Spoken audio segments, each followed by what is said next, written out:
Hey guys, my name is Meads. Welcome to my channel. This is going to be an overview on tools you need when you're starting out this hobby and tools you might need later on as you progress on your modeling career. Yes, it's a career. Just kidding. But part of the hobby, there are a couple of things that you should have.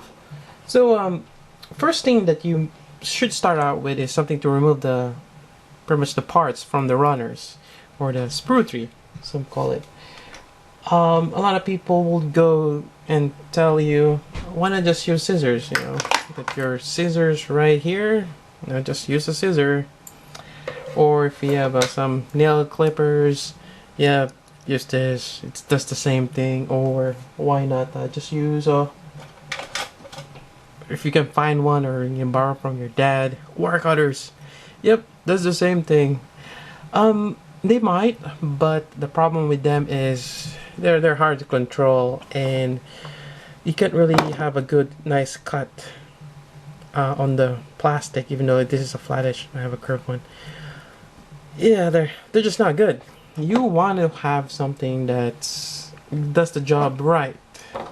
And I know some of you might think, why do I have to spend, $10 or $20 on a cutter? Something like this. This one is a lot cheaper than this. This is a lot nicer because the angle of the blade gives you a lot smoother cut than this. But it does the same thing. And some might wonder, why spend 20 bucks on something like this if I can buy more kits? Yes, you can buy more kits, and it just depends on how you prioritize, but I would say it's rather good to have one kit that looks really nice and it's done right and properly than have several kits that are haphazardly built. And it just depends on each of us. You make that call, but I would say part of the hobby is you're probably going to spend half of your Gunpla money on tools, paints, and a lot of other knickknacks, and the other half on the kits itself. So just keep that in mind. It's about half or maybe a third on tools. Yeah, and don't try to just scavenge for things, which in some sense it might be good. There's certain tools that can be scavenged, or you're trying to be resourceful, but certain things like this one, just do it right. So get a flat edge side cutters, and sometimes the more expensive ones are a lot better, and it's worth it because you're gonna be using this for the longest time. So that's one of the things you need. Maybe having two is not a bad idea. Next one is knob removal. There's several ways to do knob removal, one of which is my favorite one is using a hobby knife. There's two hobby knives that I've come across, which is differing in handle. This one's just a metallic one right here. I would recommend this if you're on a budget, but if you have a little bit more, use one with a rubber grip. Again, really nice, and make sure you have a cover. I've seen in hobby stores that they have this without a cover, just like this, and it could get dangerous if you don't have any proper place to put it. So just good to have something with a cover. So maybe not a bad idea to have two, but you probably just need one. And on top of that, if you have those, gotta buy extra blades. I've seen, actually, I myself would try to save the blade and just work with that, or try to sharpen it. I actually have like a kind of like a sharpener here for blades, but I would recommend not to use them, or just chug the empty. Actually, there's a compartment here for old blades. I would just throw them away and get a new blade. The difference is, if you have a new blade, it's a lot easier to cut to the nubs and you don't gouge the plastic. The sharper the blade, the better. So, I mean, these are actually not too bad. They're cheap, and you get like, I don't know, 50 or 15.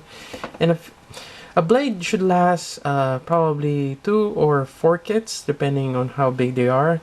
So they're pretty good. The next one you should have. This is just the basic ones. Let's see, I'm trying to look around. Oh, a screwdriver. Actually got this from work. Train, they make chillers. But this is just a Phillips and a flat.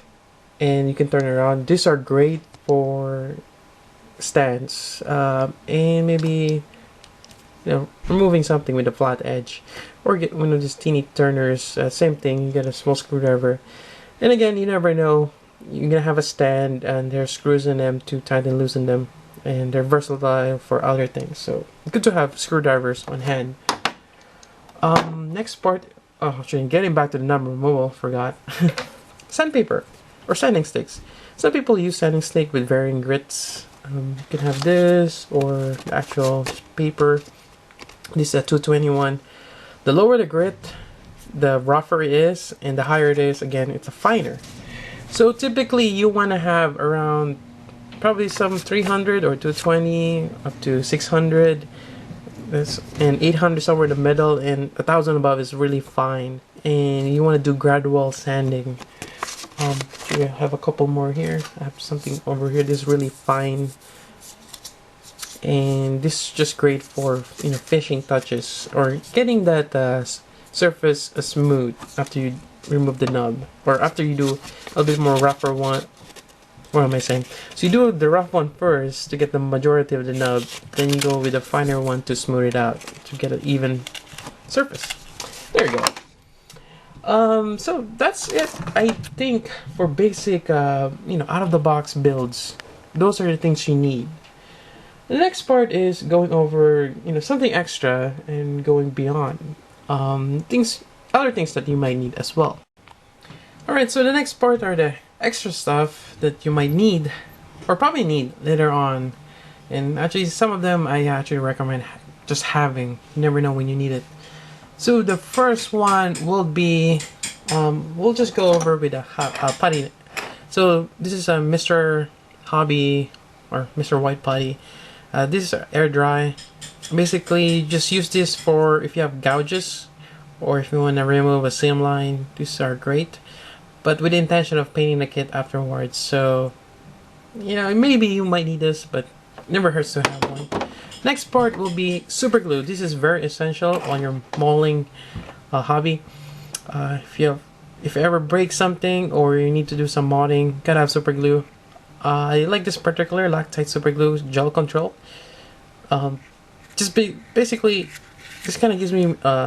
It takes a while for it to dry, and again, being a gel, it kind of gives you more control. And it has a cap. I find that the squeeze tube super glue that you can buy cheap, they go out. I mean, they're kind of like one-time use if you don't have a cap.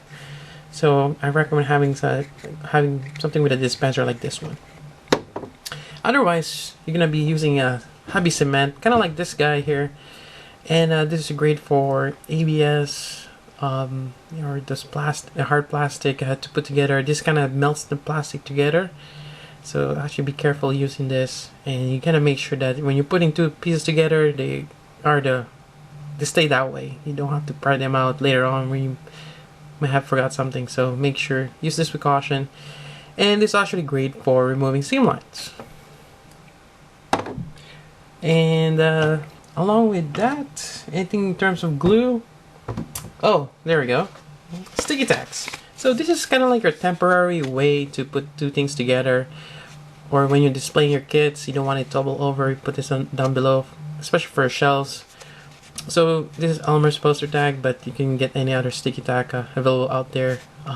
This is actually quite a lot. You just need a little, it's a small thing right here, kind of need it, it's very flexible but very slightly sticky and reusable, so it's really great to have this.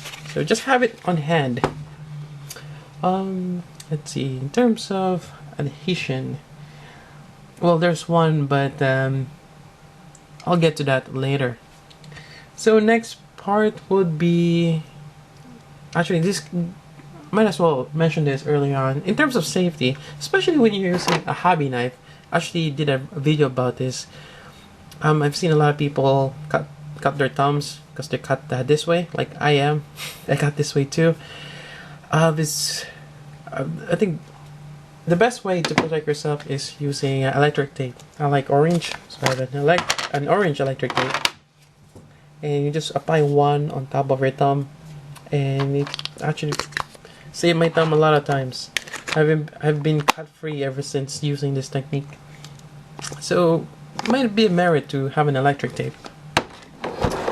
Let's see. Other than that, you're probably going to need this handy tool, the micro pin vise, and it's actually not too expensive. It's kind of like buying one of those pliers, and it comes in varying sizes depending on the drill bit you have, and they usually come in metric. I would probably say go with metric since Gundam Model Kits are probably in metric scale. I typically use the 3mm one because of magnets. I have it here. I use the 3mm diameter disc with a 1.5 in height. It's really great for a lot of modding. I already shown that I'm putting on the thrusters and other things. You can even make a joint out of magnets. So very useful to have. I highly recommend getting one of these. And also for pinning something, if you break a joint, sometimes super glue doesn't hold it. It's not structurally strong enough. You gotta put a rod. In this case, I use paper clip. That's another great thing to have, just paper clip. It's great for pinning. So that's another thing I would recommend having. Next one will be probably a screwdriver. I know why have a screwdriver? Well, you gotta have a Phillips and a flathead. I got this from work. Actually, one of the contractors gave me one of these. It's a really nifty tool, especially if you have those Tamashii stage axe or any kind of stands that have a screwdriver or something that you can tighten or loosen it. And actually, the flat edge is great for just scraping off something. So good to have. So that's another tool that you might need. Otherwise, gotta have tweezers. These are great for putting or placing small pieces together, and as well as for adding decals or stickers. Really great to have. So another thing that you might want to add to your arsenal. You can also have needle nose pliers, or yeah, this guys, and it's really great to have this. And I think this is something extra. You probably won't use this as much, but this is just a file set, and these are great for battle damage. I hardly use them lately, but you never know, you might need them. What else? This guy. This is a stylus. This is something probably you don't need, but it's good to have in handy. This is great for kind of splitting out when you're putting stickers, like on the SD's eyes. It has a this is a lot more finer tip, so great to have. And also sometimes you want to pry something out or open a piece, so just good to have. Don't use your hobby knife, you'll break the blade and cause more damage. Let's see, here's another one. Scribing tools. I actually hardly use this. I tried, and it actually requires a little bit more skill to use them. I wouldn't recommend getting this unless you really want to scribe. And these are two kinds. This one has a replaceable blade tip, and it's retractable, I think. Yep. But this one is just kind of like a hook, and possibly later on you might need to sharpen or something. But there's two kinds that I found. It does the same thing for scribing. And next part will be this guy right here. This is for cutting plastics or plow plates. Good to have, and it's good to use this aside from using your hobby knife. Gives you more control, and it's kind of like a small saw. And you got a replaceable blade also, and these are kind of relatively cheap.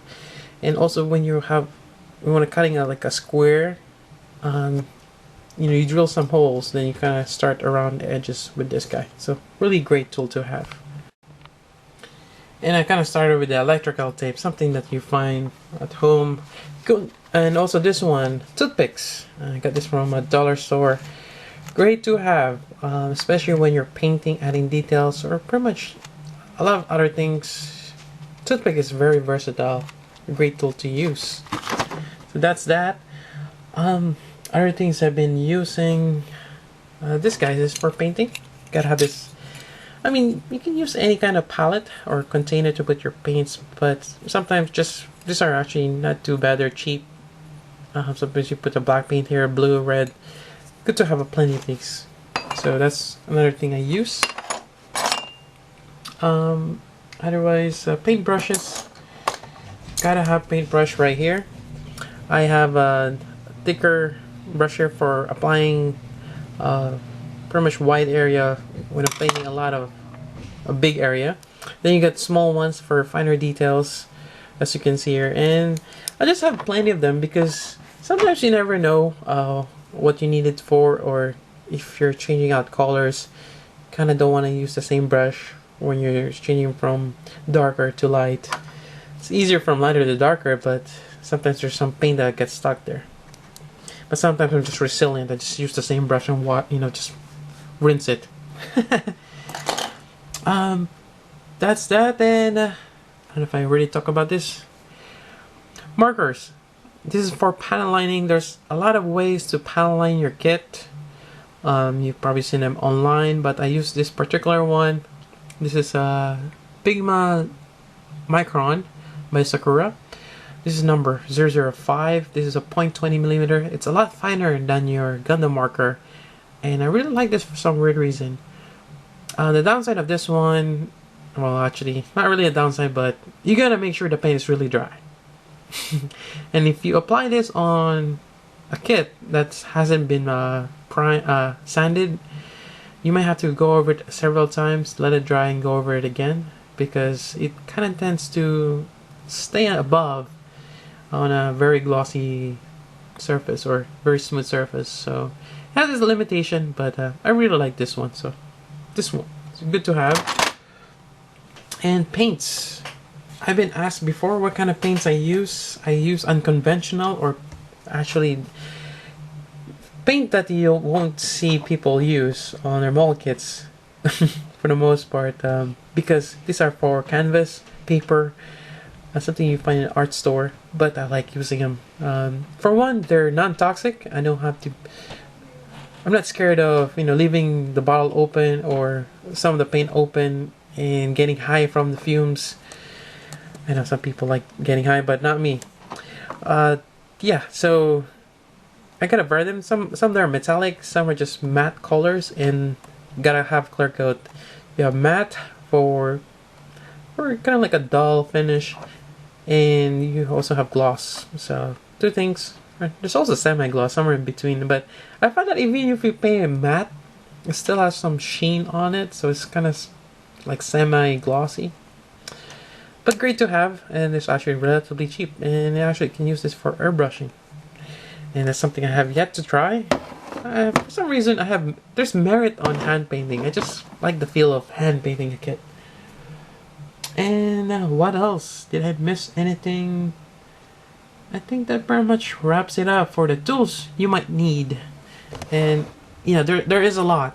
Again, the hobby, it takes about half of the budget you have for tools, and it's great to have tools like this. And some of them you might scrounge up, but again, I would highly recommend buying an actual side cutters for knob removal and a nice hobby knife, because those two are the ones you're going to be using a lot. So again, highly recommend using those. And there's our other things that I already mentioned that you might need, but good tools to have. And you already seen that these are the tools I use often when I'm fixing stuff, modding, pretty much anything. So that's pretty much it for my review of tools I use. Hope you guys like it, and let me know if you have any questions, any suggestion, or any recommendation that tools you've used before. Yep, so until then, this is Meat. Thank you for watching.